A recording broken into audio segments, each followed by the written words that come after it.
All right, good evening. Welcome to the Plain La Vista Community Schools Board of Education meeting. I'd like to call it to order for tonight, October 23rd. And would you all please rise for the Pledge of Allegiance? I pledge allegiance to the flag of the United States of America and to the republic for which it stands, one nation, under God, indivisible, with liberty and justice for all.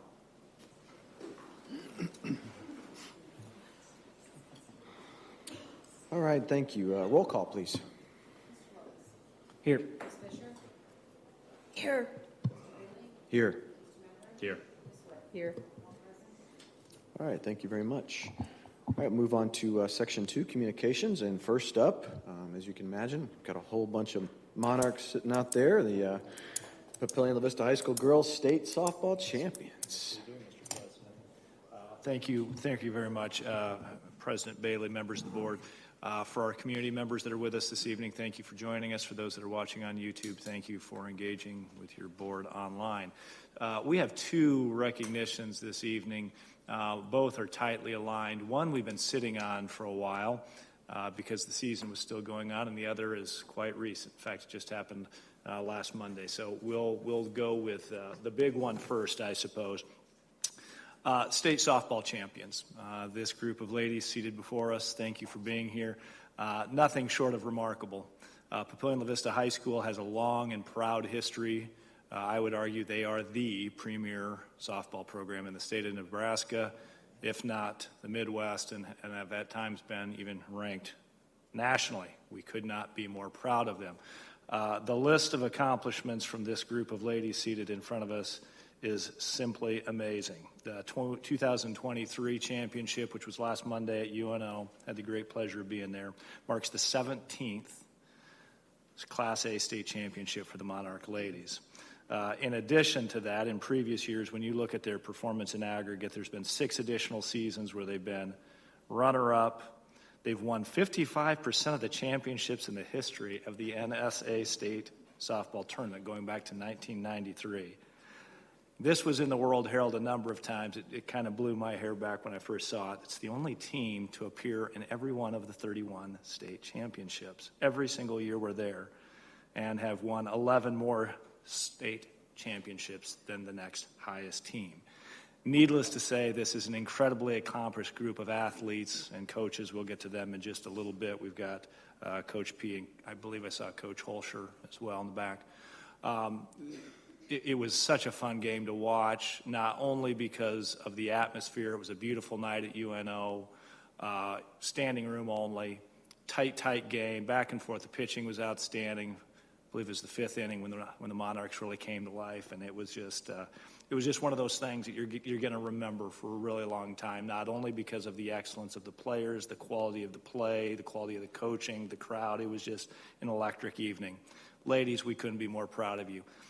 We're going to have you come down, and it's going to be a large group, but we know we've got some moms and dads in attendance, so please come on up and take a picture. But before you do that, please be recognized by your Board of Education. We couldn't be more proud of you.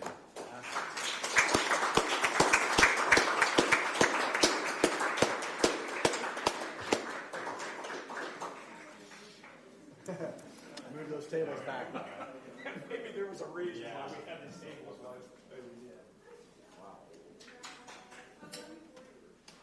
Now the real challenge is, can you figure out how to line up and take a picture?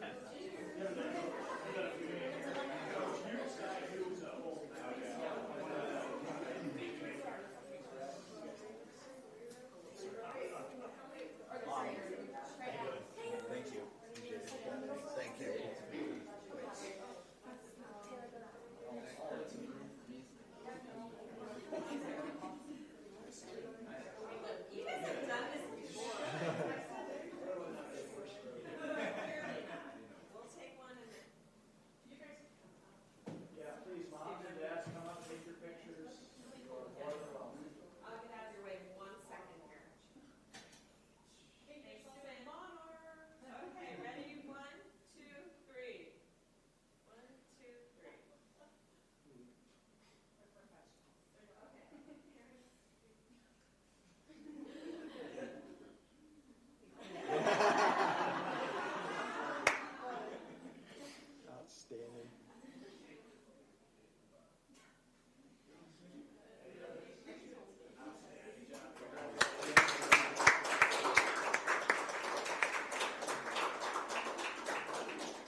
The other factor that made Monday night so special, I neglected to say, one of our Monarch alums, perhaps the most decorated softball player in the state of Nebraska, our own Jordy Ball, threw out the opening pitch. And we're all looking forward to seeing what Jordy can do at Nebraska, and just represents this community and Monarch Nation incredibly well.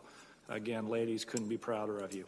The second and final honoree of the evening is our own Coach P, who is just joining us here as the head of this softball program. 17 years as Monarch head coach. He marked his 500th, not a typo, his 500th varsity win on September 1st of 2023. As you can see from the slide, he's up to 525 and added another title to his resume since that 500th win. We want to get Coach P in here earlier, but needless to say, fall is an incredibly busy time for his student athletes and his coaching staff. Coach, again, appreciate having Coach Holscher here as well, an integral part of the Monarch softball program. But we are here to honor the skipper tonight, and the skipper is our own legendary Coach P. Coach P, please come on down and be recognized by your Board of Education.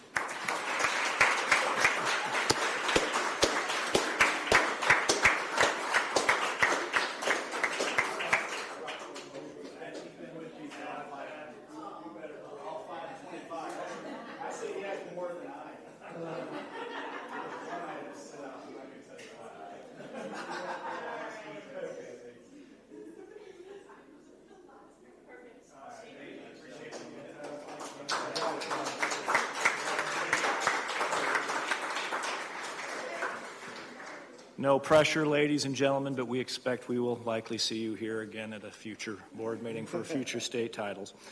Thank you for being here, ladies. Obviously, stay if you like, leave if you like. Coaches, again, thanks for being here. And with that, Mr. Bailey, we will conclude our recognitions for the evening.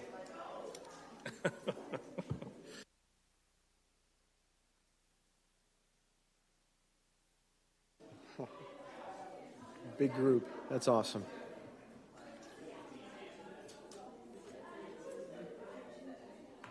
All right. Just kind of letting them get out of there slowly but surely. All right. Next up in Section 2, Communications, Item B, a Military Advisory, Colonel Kolesiak. How are you, sir? Sorry you have to follow the multitude of lady softballers, but... Your recognitions like this, so everybody's I really love to sit on the agenda for this. Happy. Good. Welcome, Colonel. Okay, thank you very much, and once again, thank you all very much for the opportunity to speak today. Just wanted to go over a couple of things. October was a busy month for the base. Just share a couple items. First, we've had after 4 years, our first annual Retiree Appreciation Day happened this last month.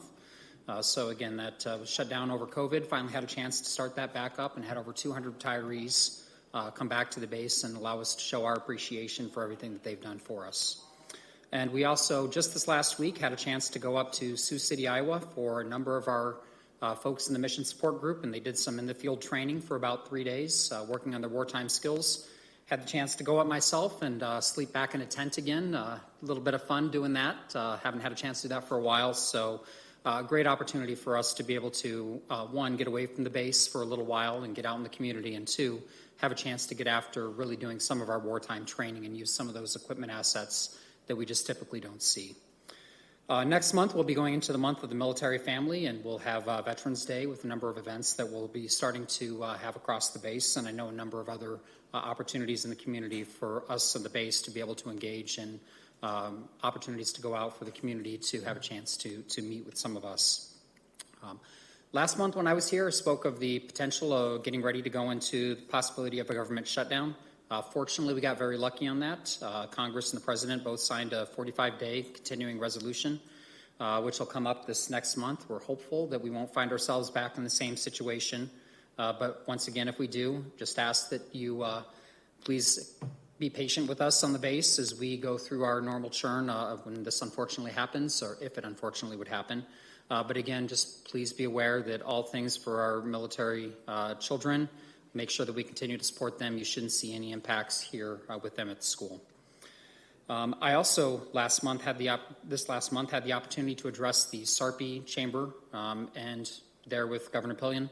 Had a great conversation with him in terms of the great partnership that Offutt has with the local school boards, specifically here with Papillion La Vista. Have a chance for him to talk about some of his priorities in education. But like I say, just a great opportunity for us in the military to express our appreciation to the local school boards for everything that you do to take care of our children.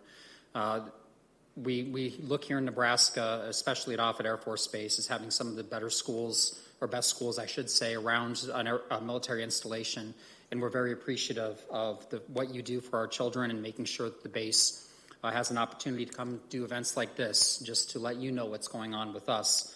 We think it makes it better for our teachers to understand where some of our young children are coming from and what's going on the base for that to happen. And then just one last item. Have some good news that I'd like to share as well. So the group that I'm in charge of, we have about 1,800 people, hundreds of civilians, and every quarter we get to recognize 3 of those.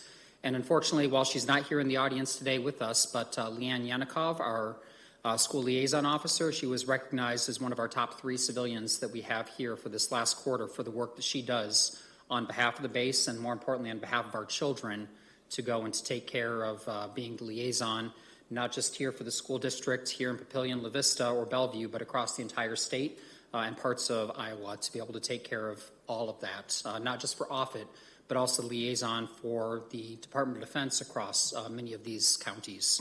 So again, for us, I'd just like to recognize her for all the work that she's done.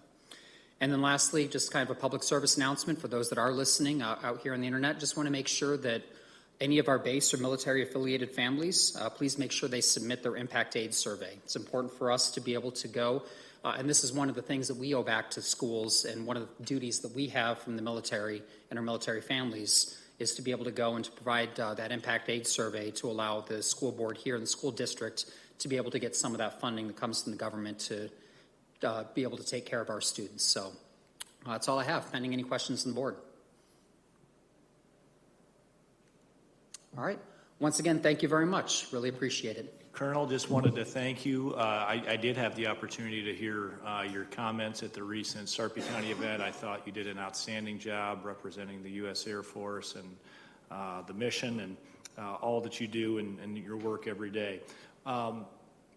We have really kind of a scary time ahead of us. We have conflict in the South China Sea. We've got a situation in Ukraine. We have a situation in Israel. Talk to us a little bit about how that's impacting the airmen and what the mood is on the 55th and STRATCOM and how that impacts the morale of the people you serve with every day, if you could, sir. So I am extremely lucky. In the job that I have working in the support group, one of the things that we do is make sure we take care of that base every day. My airmen and the civilians that I get a chance to work with every day, we open that base in the morning. It's the gate guards in our security forces squadron that are there to greet anybody that comes on the base. It's my logisticians that are out there every single day, making sure the aircraft have the parts they need to be able to go up and to be able to fly. And it's our civil engineers taking care of the base. And I can't tell you, with everything going on here in the world, it's been great for my airmen to see what's going on and understand how they're connected with that mission. So the base here is prepared to be able to support the President, the Secretary of Defense, the Chairman of the Joint Chiefs, and whatever the Air Force needs, and whatever here at Offutt that we provide. And for our STRATCOM partners, we are very honored to be able to support them as they continue their mission in deterring conflict around the world. So I am very fortunate to have the chance to be able to work with so many great airmen, so many great civilians and our contract partners to be able to do that every day. It's great. I had the chance this last week to sit down and to meet with a number of our airmen during our quarterly awards ceremony. And I'll tell you, I can't tell you how motivated our airmen are every single day coming to work and seeing what's going on right now. Again, just connects them to how important they are in their day-to-day job and making sure we have the strongest military in the world to be able to go and to avoid conflict, and should conflict come up, to be able to go and engage and decisively win. So thank you very much. Thank you, sir. Thank you. Thank you, Have a sir. great day. Thank you.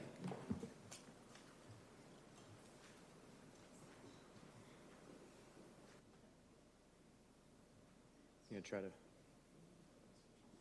Thank you, Ms. Siri. We're running out of gas over here.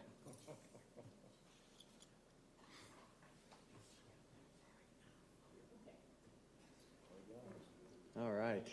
Thanks for saving the day. All right, next up, under communications, item C, public comment for items not on the agenda. Please remember, when I call out your name, you come up to have a seat there at the table. Give me your name and address. If you don't want to give your address, at least your city, please. You'll have 3 minutes, and Ms. Branco's timer will go off at 2:15, and then again at 3 minutes. All right, saying that, we have one, Mr. Darrell Lechner.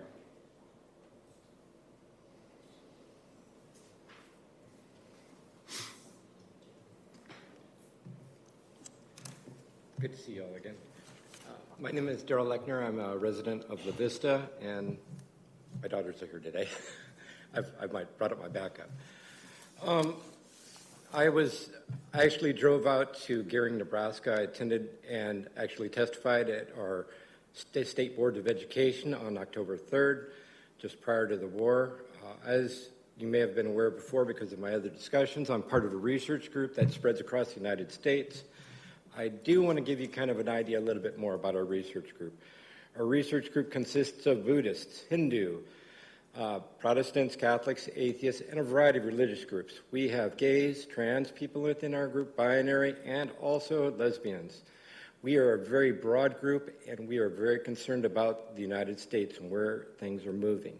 This, to give you an idea, we try to make sure and we try to come up with solutions to what we're seeing. We have directly seen a Marxist push to destroy our country, and they're utilizing our teachers and our schools to do this. I recommended once before, you get cameras in those classrooms right now.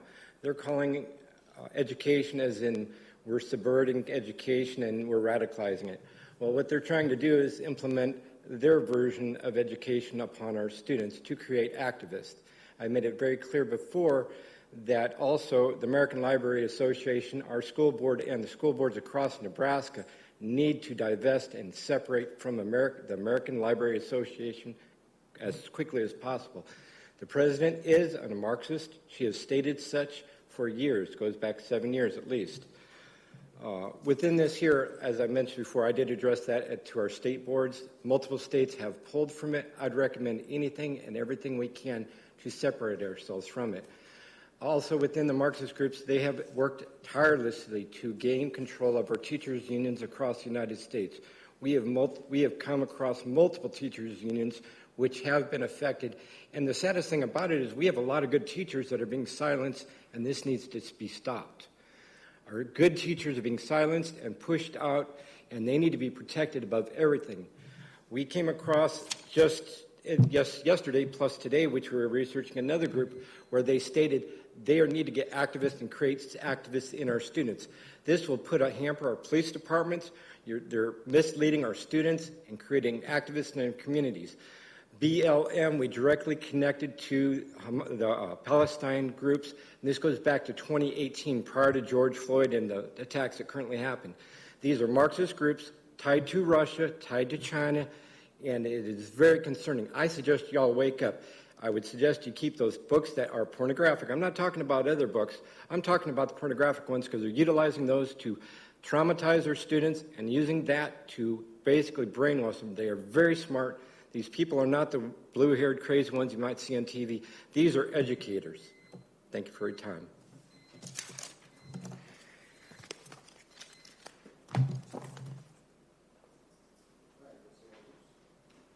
That's our only public comment for items not on the agenda, so we will move on to item D, Superintendent's Report. Thank you very much, Mr. Bailey, members of the board. Again, for those that are with us this evening, thank you for joining us, as well as those who are joining us online via YouTube. It's a busy time of year, as you are all very aware as parents, as community members. We're drawing first quarter to a close, and fall sports are also coming to a close.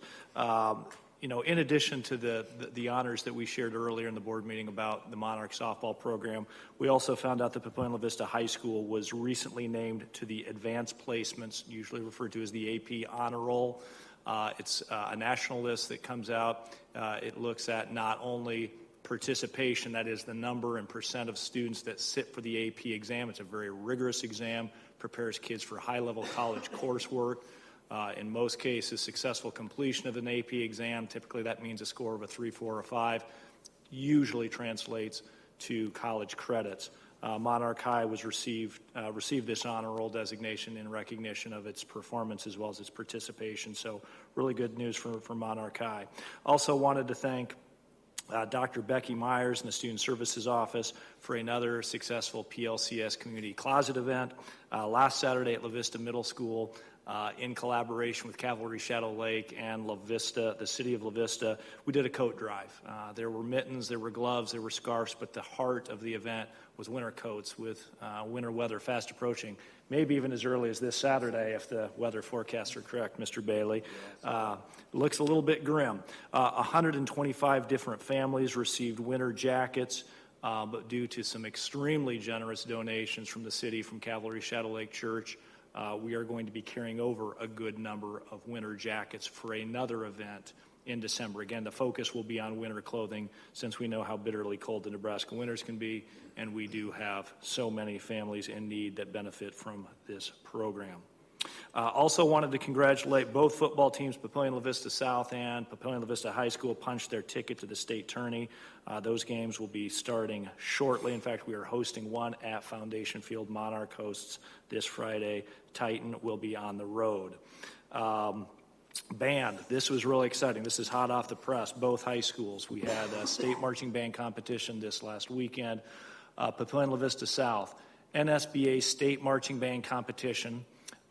They received second place overall with a score of 95.5, and they received an award for the best color guard. Monarch also received designation and honors State Marching Band Festival, which was in Lincoln.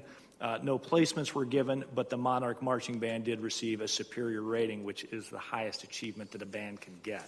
So we're not only getting it done on the field of play, but our instrumental music program continues to shine. Super proud of that. And in just the last minute or two that I have, Mr. Bailey, members of the board, just wanted to remind the board and the community about the open board seat. I know we've talked a little bit about it at the last meeting, but just a couple of brief updates. Bless you. We have some important dates coming due. Applications are currently being accepted. If you need information, give us a call at the main switchboard. I think most of what you need is at the district website, easily downloadable. That the application, I believe, is pretty straightforward. We've had an incredibly large number of applications already. I'm not going to give you the number because every time I give you the number, within 5 minutes, the number changes. But suffice it to say, our community is engaged in this process and the interest level is incredibly high. We are very gratified by that. Applications are due a week from this Friday, November 3rd. They are due to our board secretary, Ms. Witt, though I can promise you board members are already reviewing the apps as they roll in. We will not be reviewing them necessarily the weekend after they close. We are reviewing them as they roll in. My guess is these 5 board members already have probably read through those applications each once a piece, if not more. But there is still time. So for those of you that are in the audience that are interested or are at home, please put in your application. Having a large and deep talented pool is a very good problem to have. As a reminder, the special meeting will be in this room on November 6th at 6 p.m. The board will decide on the agenda at a later date, but my hunch is that the main focus of that November 6th meeting will be discussing the total applicant pool and bringing that total pool, whether it's 20, 30, or 500, down to 5. Why 5? Because that's what our policy says, that we will interview 5 candidates. So they're going to have a really big job in parsing down that list from whatever that total pool is on November 3rd and getting it down to 5. But the candidates will know when they walk out of here on November 6th who is selected to interview and who is not. And in fact, I believe the policy requires that we announce the order of the interview process also that evening. So once we have determined who the 5 candidates are to interview for the open board spot, we'll do some type of a randomized, draw names out of a hat. Ms. Baranko can help us with that, so that when the candidates walk out of here, they will know not only have I been selected or not, but they'll know if I'm first, second, third, fourth, or fifth in the interview process. Those interviews will happen then the following Monday, which is Monday, November 13th, in this boardroom at 6 p.m. And again, it will be a very open, a very transparent process. The community, if we do our job properly, The community should have no question whatsoever about the process or the methodology or the results by the time they walk out of here. The will of the board will be known, and then the following meeting, I know that's a lot of information being thrown at you, on November 27th, at a regular board meeting, the new board member that the board selects will take their oath of office, and they will be seated as a full voting member. Democracy in action, one of the things that makes this such a great country. So if you have questions, please contact the main switchboard. Please contact Ms. Barranco's office. Emails are fine. Phone calls are fine. We want this to be an easy, transparent, understandable process. We're going to get an outstanding board member. The quality of applicants that we've seen already, it's pretty amazing. There's PhDs, there's military officers, there's people that are highly accomplished in nonprofits in the private business world. It's pretty staggering the amount of talent that we have in this community, Mr. Bailey and members of the board. So look forward to continuing the process. And again, if the community has any questions, we would strongly encourage you to reach out and let us know. And with that, Mr. Bailey, members of the board, I'd conclude my superintendent's comments. All right, thank you very much. Lots of information there. We'll make sure that keeps getting out as much as possible. All right, next up, I don't see, I miss it. Oh, board reports. Sorry, went right by it. So, board reports. Start us off here. I did have a liaison lunch at Walnut Creek. Ms. Branco and Dr. Rickley were there. The majority of our conversation really did center around student behavior and the challenges that are being felt in the classroom in the school. We talked a lot about how to serve the students that have the behavior issues as well as the students who don't, and how we manage that in our current environment of inclusion, and what can we do moving forward. They had some great feedback, great ideas. It was really, really powerful discussion that I walked away feeling like they really have a good grasp. Not all the answers, something that needs to continue to be worked on, but what I think I came away with the most, though, is the true concern for all students, no matter where they fell in the spectrum, and making sure that everyone was getting a great educational opportunity, and how to partner with the other staff, partner with the parents, those kinds of things. So it was great discussion. I learned a lot as they were talking about things. We discussed a lot of opportunities, so I think more to come on that, but it's not uncommon that we're hearing some of this conversation at our liaison lunches, and that was the bulk of the conversation that we had. I had my liaison lunch on Friday at Bell Elementary, and it sounds like we had very similar conversations to what you had at Walnut Creek. I appreciate the time from the staff to come and meet with us, and their engagement on the issues too. Like they're wanting to have the conversations on it, voice their opinions, their ideas, say when they don't know, when they don't have ideas, and just chat through it. So I appreciate everyone that came to that liaison lunch, their engagement and their willingness to have the open and honest conversations.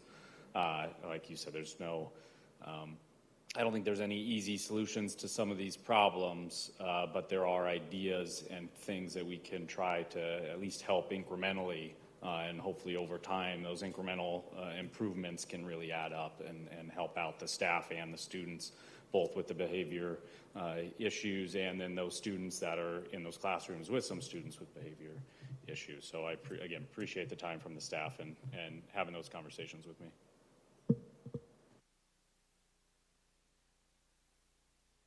I just wanted to reiterate the coat drive. I was out of town, but my wife was there, and she was absolutely impressed by Becky Myers and how much she was working and how much she did. So I just wanted to bring that up and tell Becky thank you again. I really appreciate all her work with that. So, yep, my wife was very impressed with the number of coats that were given out. So I'm sure she's watching. So 125 is what we saw. So that's fantastic. So, any other board reports? All right, thank you. The next item under Section 2 are committee reports, buildings, grounds, and finance. We have not met since last meeting. We have our next meeting scheduled in early November. All right, thank you very much. Human resources and student services. I'll take this one since Miss Witt was in Italy. Couldn't join from Italy. We spent the bulk of the time talking through the next year's school calendar, which is on the agenda, and Ms. Settles will be going over that. All right, thank you. And finally, curriculum and Americanism. We have not met since the last meeting. All right, thank you so much. All right, next up, section 3, under action items, I only have the one action item, action by consent. I'll make a motion to approve the action by consent as listed. Second. All right, thank you. I have a motion by Ms. Fisher and a second by Mr. Madler. Any comment? Roll call, please. Yes. Yes. Yes. Yes. Yes. Thank you very much. All right, we'll move on to section 4, our discussion and information items. First up is the Para Conference 2023. Mr. Bell, are you hiding back there somewhere? Yes, he sure is. There he is. So I'll introduce him as he comes up, but Mr. Bell is our Director of Human Resources for classified staff in particular, and just does a great job of leading a team that puts this together, and he's going to share with you, but truly, it's so many people coming together to make this happen for all of our paras. It's in its 7th year, and we're just really liking what we're seeing from that. So he's just going to kind of give an update from our most recent one that we had in October. Absolutely. Well, good evening, and thank you so much for making time for this. So we are going to jump right into it here. Just a sec.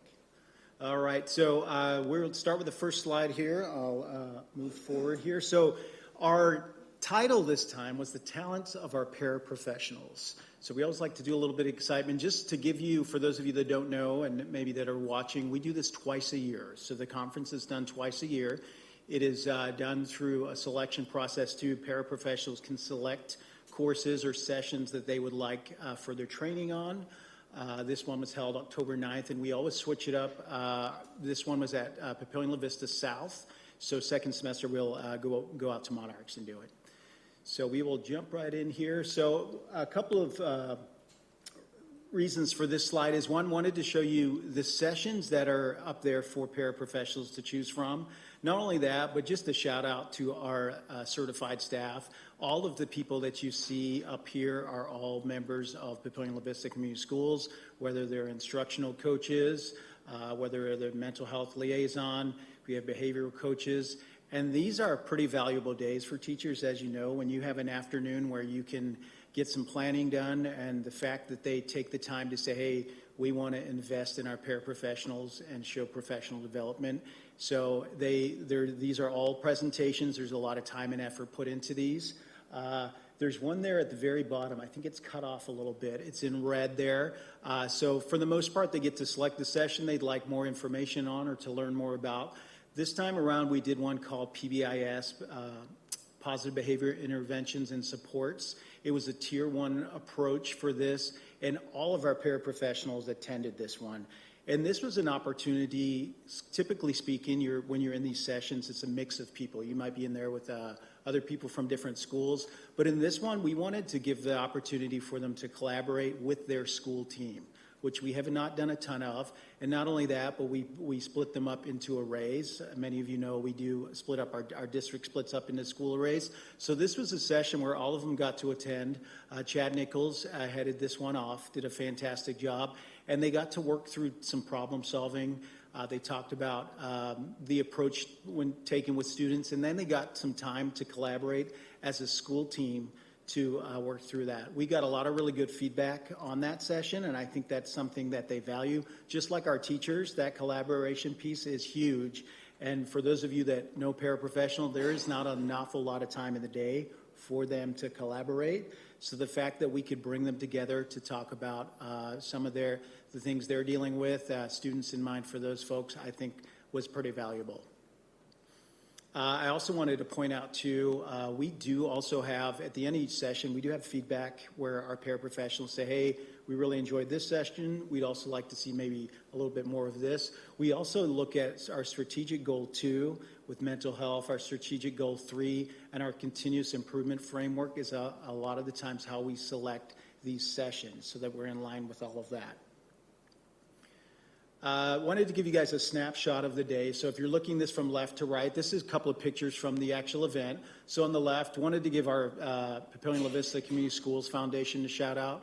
They do donate and have for several years now money towards this so that we can have a good time, make this a fun event.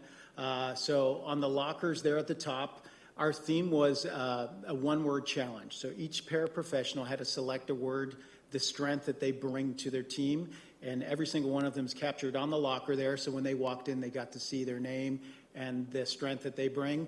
There's we hand out awards at it, or they can win prizes, which is kind of fun. There's a snapshot there of the winning team. It's a little bit of disclosure there on who won the para challenge. And then we just like to we start with meeting with everyone, and then they break off into different sessions. And then at the bottom there on the right is a check-in station.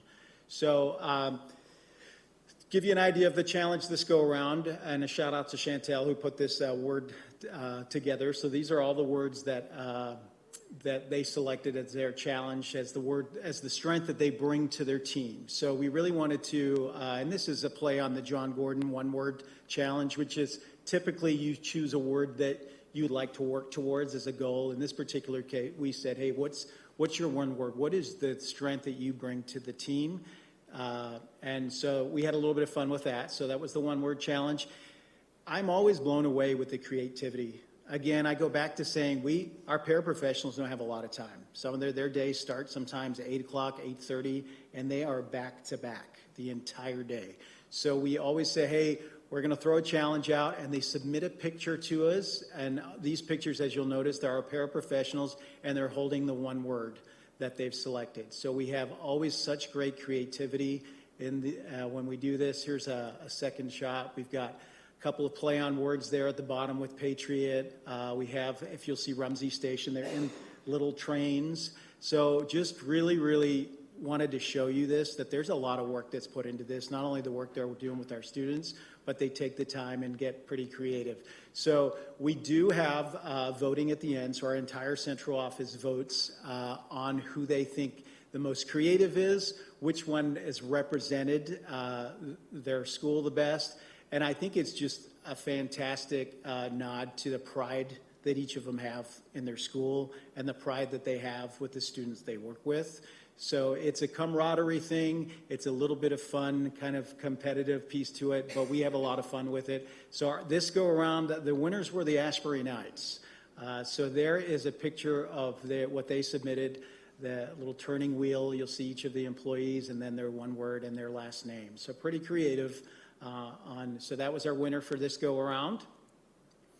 And then we always, like I said, we do a survey. So we take feedback from our paraprofessionals, and we always meet and collaborate on, okay, what did we learn this go around? As Dr. Settles told you, this is our 7th year doing this, and there's always room for improvement. So we're always trying to look at what are new sessions that we can bring on, what are some sessions that maybe we want to take a deeper dive into.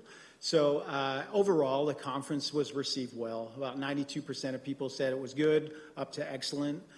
We had the popular session this go around was that collaboration one I talked about, where they got to meet with teams, do a little bit of problem solving. So we had a good turnout for that and some positive feedback on that. The Para-Power Challenge, although it's a lot of fun, we did get some good suggestions on maybe rethinking it and doing it maybe once a year as just, and actually Mr. Corey Hall said he would be fine with that because he'd get to hang on to the trophy for the entire year. So he's on board with that. We got some feedback on training specific for specific roles. So we have instructional paraprofessional special educations. We have some unique positions, like we have a media paraprofessional and then a health paraprofessional. We did offer a session this go around for media paraprofessionals, and we also know the value for our health para. paras to be able to get that training too, as that's something that's constantly changing. So that is something that we are looking at, and we will continue to do for second semester on offering those specific trainings for each individual role. And I think it's important, even for the board and for just the why behind this. It is a lot of fun, but it is crucial now more than ever to provide this training to our paraprofessionals. I think it's no secret you guys are in the buildings quite a bit, and when you get to see people, not when you talk to teachers, there's a lot of appreciation for these folks that show up every day, work with our students, work really closely with our students. So training now more than ever is so important. So explaining the reason behind that, and it is a fairly unique to have a conference for paraprofessionals. As you look around the metro, it's a pretty unique situation. And then we've got some feedback on recognition for longevity. We've got a lot of folks that have been with us for a long time. I think we have someone 41 years it would be this year that's been with us as a paraprofessional. So looking at maybe showing some recognition for people that have been with us for, maybe it's who's been here a year, who's been here 5, 10, 15, and then it gets smaller and smaller as you get up. Pretty cool stuff. So we are going to look at doing some more stuff with the longevity, and then just the continued focus and great reminders of to continue the attention and recognition. There's a lot of work that's put into these conferences, but it's well worth it. And I think just the look on people's faces when they show up, the excitement that's in the air, that's one little piece we can do for our paras to show how much we appreciate the work that they do every day. And then our next one is February 19th. We would love to see you come out to that if you have that. If not, put that down on your calendar. We'd love to see you at the next para conference. What questions can I answer? Well, I don't have a question, but I just want to say this is a wonderful program. And if our parents don't get to hear it enough, they are such an integral part of our Papillion Vista Community Schools community as a whole. They impact the lives of children every day, of their teachers that they work with, parents, other staff, and just they just provide such a great service. And when I talk to paras, so often I can see how much they love their job, they love what they do, and to be able to offer them an opportunity for more learning, and training. I really appreciate the efforts that we've been doing with this program, and love the fact that we continue to grow it so that the paras really get some great value out of it. But just the fact that they get to meet with all their other para, in the para community is just, I think it's wonderful. So thank you for all that was done to put this together. What fun they had while they were doing some learning and educating. So I really I appreciate you sharing. Again, thank you, same as Ms. Fisher, to show value of the person that works for you is to help them get better at their job, and I think these kinds of conferences and trainings does that and shows the appreciation that the district has for the work they do and helping our kids to do better in the classroom. And I just want anybody out there to know that we do have openings in the paraprofessional field if you're interested to contact the district. I did want to add real quick, just a thanks to the communications team. If you haven't gotten a chance to see Chantel do a beautiful video that is out on the district YouTube, but also we had news stations come and got some great play from it. In fact, heard from several other school districts that they're wanting to see more information about this and how to do it. And I do think it's something that sets us apart. But Andrew's going to be sharing with them later on this year some of our other metro area colleagues who have asked for more information on that. Thank you very much for all your hard work. Appreciate it. Absolutely. Thank you.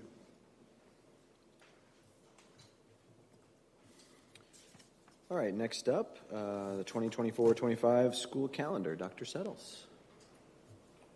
All right, great. Thank you. So you probably are better off looking at it in your packet, but up here you can see so that we can fit it all on there and make it readable. That looks pretty dang good to be able to see that. The district calendar that is proposed for the 24-25 school year is before you, and it does include 173 student days for our elementary students. They do have 2 days off that there are elementary teacher planning days on November 1st. That one is appropriately planned right after Halloween, and then February 7th. And then for our secondary students, there's 175 days. For staff shown there, you'll see 187 days, and there are an additional 3 days not shown for parent-teacher conference time. Those just vary based on when the buildings have them. The first day for students next year would be August 13th, 2024, and that's a half day for K through 7 and 9th grade students, and then everyone else joins that next day. I will make a note on that one. We made the decision just to push back our usual Thursday start to the following week to allow for that start that you see here on the calendar, and we just felt that that seemed a little bit more appropriate than having to push a start all the way till August 8th, when we already get quite a lot of feedback that, like this year, August 10th was a bit early to start. So I made that decision. We'd made that decision to start on August 13th, and then the last day of school for students would be on May 23rd of 2025. One correction on your yellow sheet, and that is spring break. It does say it's scheduled for March 10th through 14th, and that should say 2025, which seems like a long way off yet. We do build in inclement weather days and don't need to consider extra days until we have quite an excess of inclement weather days or other reasons why school has been canceled, but we do always have some time up there just in case, and those are May 27th through 29th as possible makeup days that we certainly hope we will not need to use. One thing that if you're looking at this with a really keen eye, you may notice we always have our special education new teachers report 1 day early before the rest of our new teachers. In the past, we've had our new teachers come 2 days early, and instead we are proposing to add a 3rd day for our new teachers. Just some feedback from them as well as the leaders that they work with and the amount of training that is needed to be able to go into a classroom successfully in the times that we're living in, 2024. We believe it's a very appropriate use to have 1 day added. We're already pretty jam-packed on those days and definitely want to respect trying to get them the information they need in a timely manner. Are there any questions?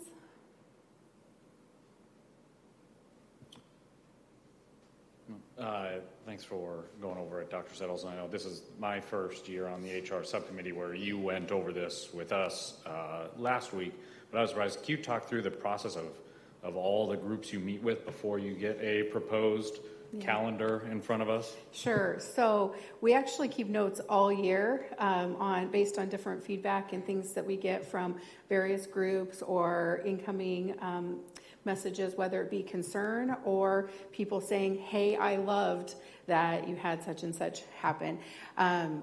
Even at the nail salon, my daughter thought it was kind of funny next to us to have somebody complaining about a half day on Thursday started. She wanted to make sure I made a note of that. So definitely we're always listening year round, but before we actually bring you this proposed to the entire board, we have looked at it with our PLEA leadership, and our administrative team looks at it. When time allows, we will look at it with our advisory groups as well. This month, it just did not happen the same way. We had already had advisory groups by the time the calendars were formed. Thanks. And then the other call out I have is one of the things we talked about at the liaison lunch, the teachers were, all the staff were grateful for the November 1st being a planning day for them. And I'm sure they'll be happy to see that that'll be in the calendar again for next year. So, thanks. We get quite a few parents that mention that as well. Yeah. When it can work out, it's a great thing. All right, thanks. All right, thank you so much. Thanks, Dr. Settles. Appreciate all your hard work on that. All right, item C, Under discussion information items is the district communication goals for 23 and 24. Ms. Iman?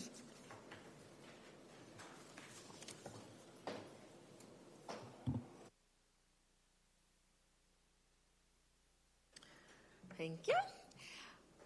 Okay, I know you've seen this wheel 1,000 times, but really what I want to share with you tonight, I shared the research piece of our communication planning process a month or two ago that was included both the parent survey and the staff survey. So now what do we do with all of that data?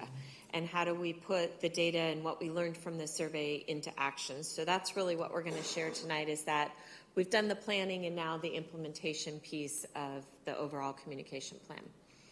These are just the big rocks that tend to fall under the communications team. Not all of these areas are addressed in the action plans, because really it's the research that's driven the action plan. And these aren't necessarily in any certain order, but the first major action step is to improve the overall climate for staff through a focus on peer-to-peer gratitude, structured recognition, self-care, and internal communications.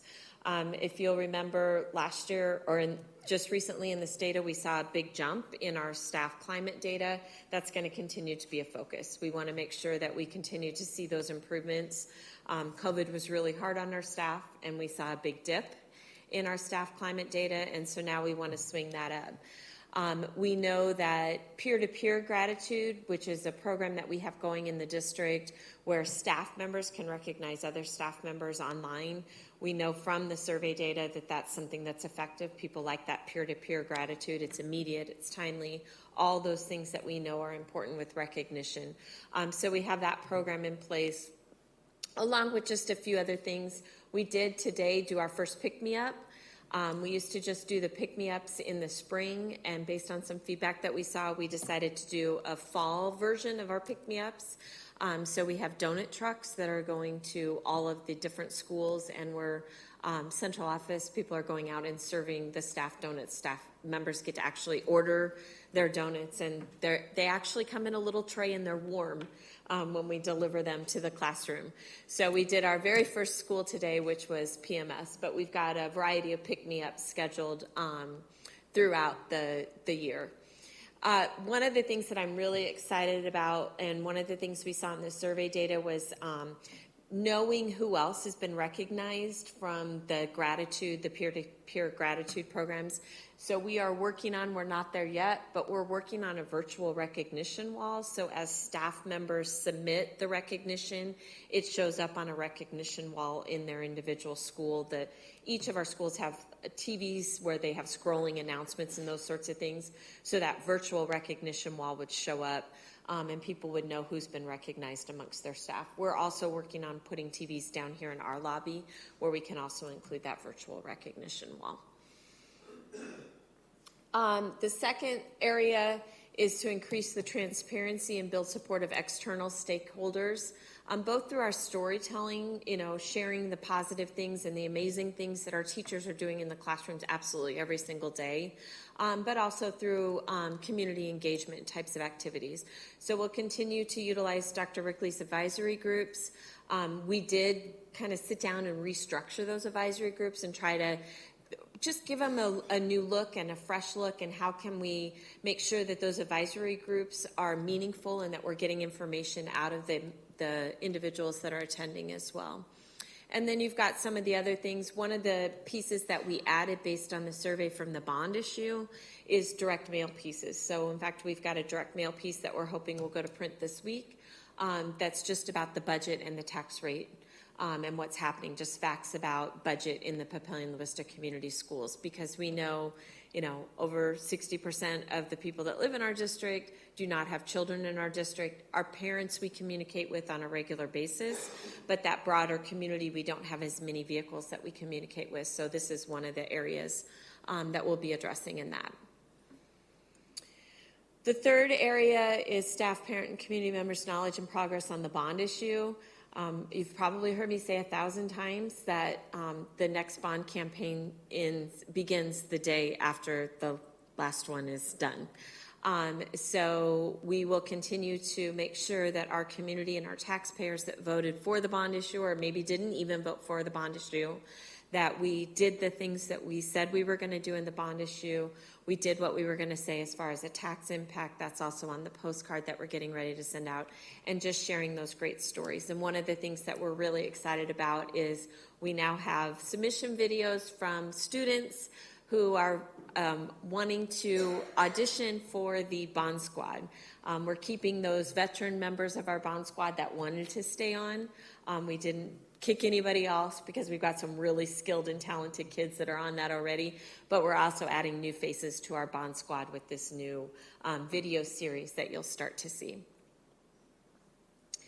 The fourth area is recruitment and marketing plans for classified and certified staff positions. And I would say that's probably one of the things that we heard loud and clear from our staff, was just that concern of making sure that we're getting those positions filled. Huge shout out to Katie, Dr. Suttles, and the HR department. They're the ones doing all the work when it comes to that recruitment and retention of staff. We're just helping them. We're just helping get out the word about the things that they are actually doing. We've tried some different things.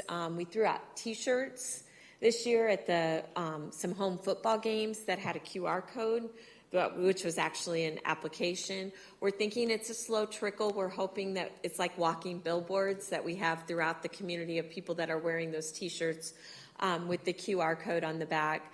So we're trying some different things. We did do a job fair that was a huge success. Katie and her team were up here at night and facilitated that job fair. We're going to start a new thing called Walk-In Wednesdays. Yeah, Sue Ann was here as well for that job fair. We're going to start a new thing called Walk-In Wednesdays.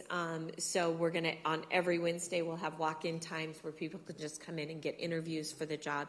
So we're really trying to do some creative and innovative things by partnering with HR. We meet monthly, the two departments together, and just strategize and brainstorm, look at the evaluation process of what we're doing that worked and how did it work, and what we're doing that didn't work, and tweaking that a little bit for the next month moving forward. So we're really excited about this activity. The fifth area is one that's very true to my heart, and that's improving student achievement through parent engagement. Parent engagement is something that I believe strongly in. As a parent in this district, I've seen how it's been, and I just think during COVID, when we shut things down, we lost some steps with the whole parent engagement. I think some of the rhetoric on a national basis kind of sets the stage that we don't want parents engaged, and that is just absolutely not true in the Papillion-La Vista Community Schools. So this is an area that we're really going to focus some attention. There's basically 5 key areas where parents get engaged, and there's lots of research around it. So we're addressing each of those areas. One is communication. Do parents have and know how to communicate? School activities and events and things that are happening at the school, volunteer opportunities. One of the really important ways that parents can engage in their child's education is just that home environment. I may be working 2 jobs and I can't be at the school volunteering in the PTO, but at home I can make sure my kids are doing their homework and make sure that they're ready to come to school every day, ready to learn. And then the 5th area is parent training and workshops. And so we've got the first one scheduled. We're bringing in Karen Haase, who's going to do a digital citizenship and just social media awareness, and she draws a huge crowd. She's a phenomenal speaker, has great stuff to share with parents. That event is actually going to be November 9th at Papillion-La Vista South High School, so we're excited about that. But we're really doing a lot of training with our admin team.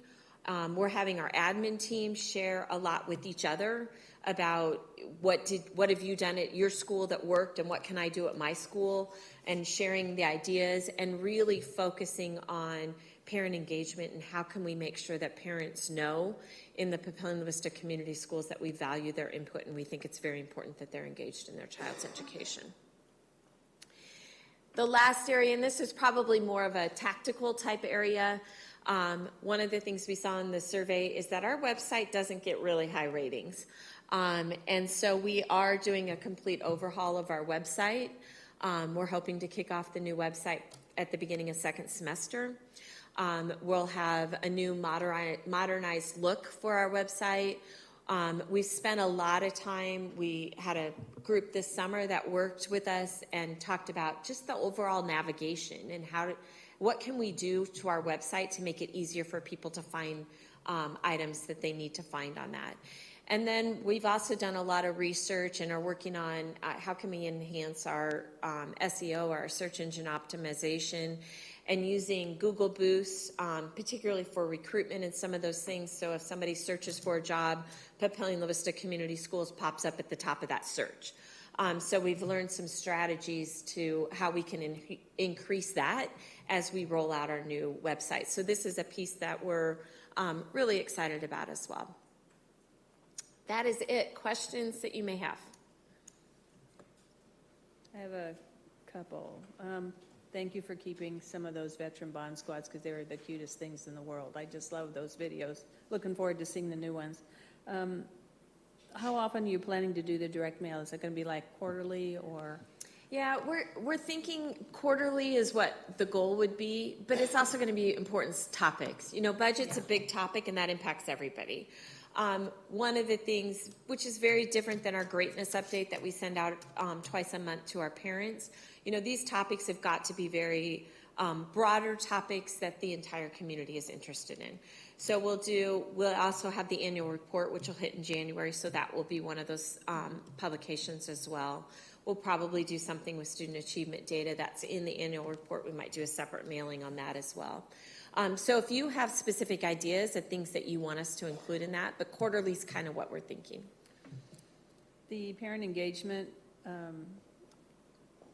are you including anything like we get, because I have a grandson we get the school newsletters. Is there a place where does the district put a link in there to go see news about at the district level in the school newsletters maybe? Say that one more time. The number 5 was the goal about parent engagement. To be able to have parents are going to read their school newsletters, there a segment in there about what's happening at the district where you could put links in there on their school newsletters. We haven't done that, Sue Ann, and this is an area that we've toyed with a lot. So, in fact, when we separated, so one of the things we talked to schools about is keeping their newsletters short and readable. Yeah, they're not. And I know.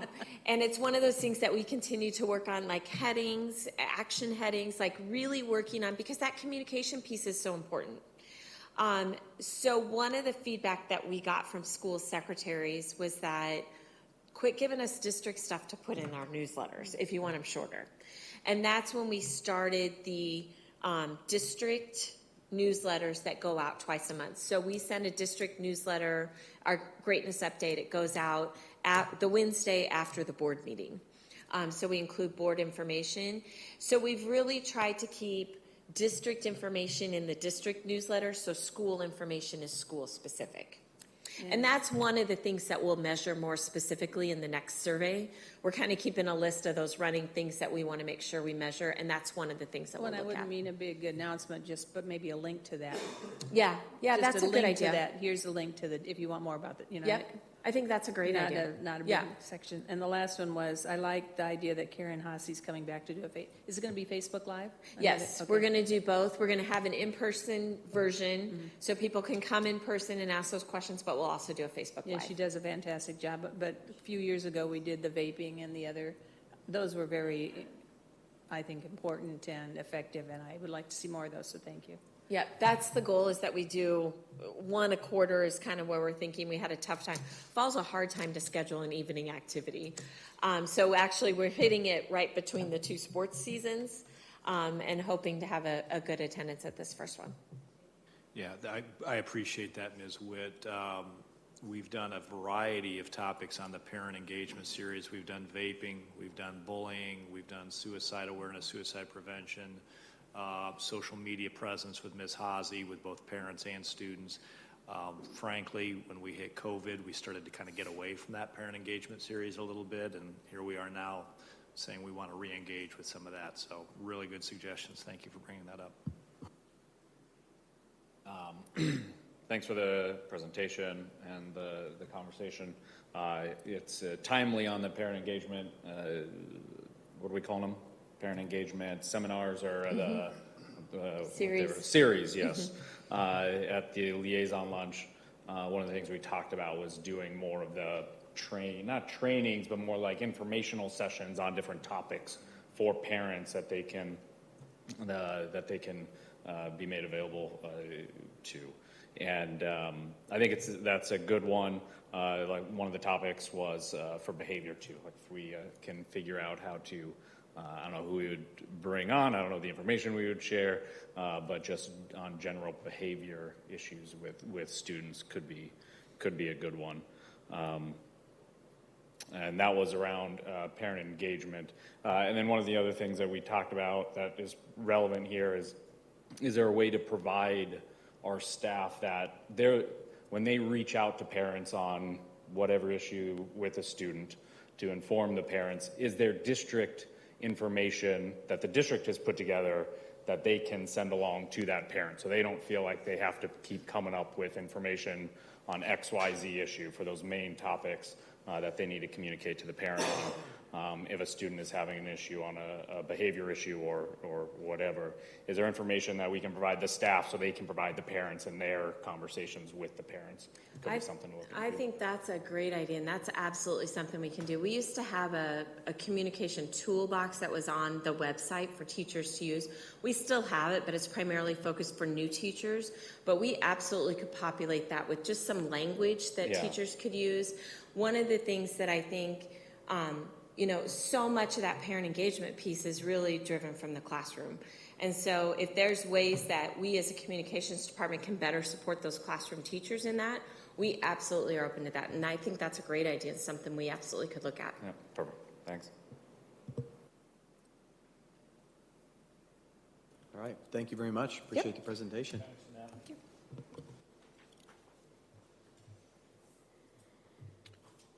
All right, Section 5, our future board calendar. On Halloween, October 31st, Ms. Witt will be at La Vista Middle School, 10:50 a.m. You bringing lots of chocolate, get them all spun up? She said she's going to show up in a costume. Oh, yeah. All right. November 6th is our, as you mentioned earlier, Dr. Rickley, is our Board of Education special meeting here at 6 o'clock in the central office. November 7th, I'll be headed to Trumbull Park for a liaison lunch at 11:30, and then on the 13th will be our next regularly scheduled Board of Education meeting at 6 o'clock, also here in the central office. Not seeing any any further information and business, so I will adjourn the meeting at 7:07. Thank you very much.